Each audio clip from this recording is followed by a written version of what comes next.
What's up guys, Oscar here. Today we're gonna install our flofx drain, and our shower floor is this.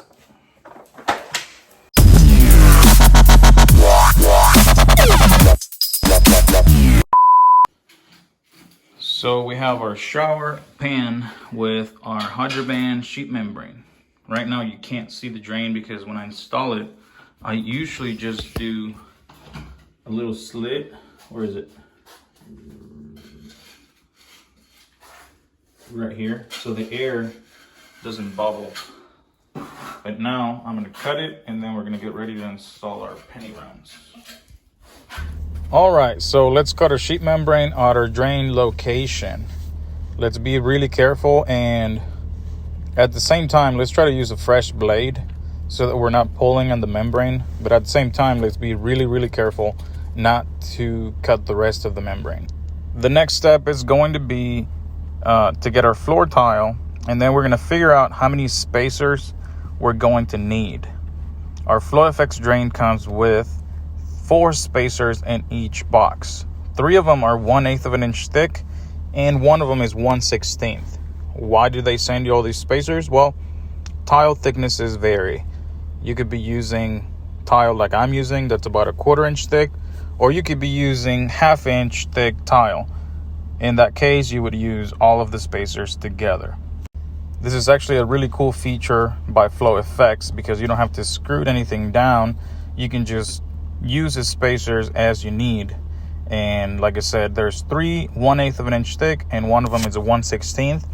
What I also do, since I'm an actual installer, I save the ones I don't use and then I keep a box in my truck with extras. If I ever need to adjust, if I ever need 2 of the 1/16 or maybe 4 of the 1/8, then I will have them around and I'll use them as I need.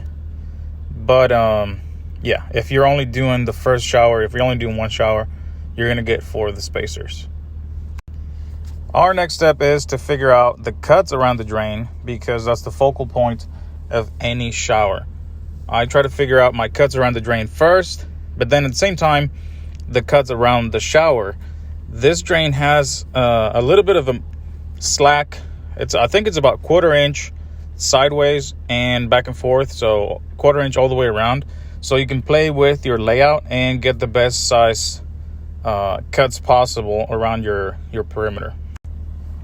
Once you've done that and figured out your cuts, then you're gonna lay your floors. And in my case, I used a 1/8 of an inch spacer because I like my floors to be slightly above the grate plate.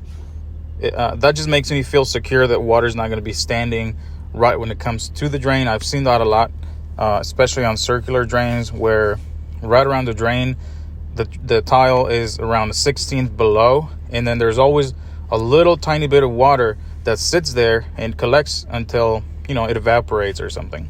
And this is our finished product. I know you may not be a fan of the blue, but the client was stoked. She really liked it. This is what she picked. And at the end of the day, that's what we do. We make people happy with their new bathrooms.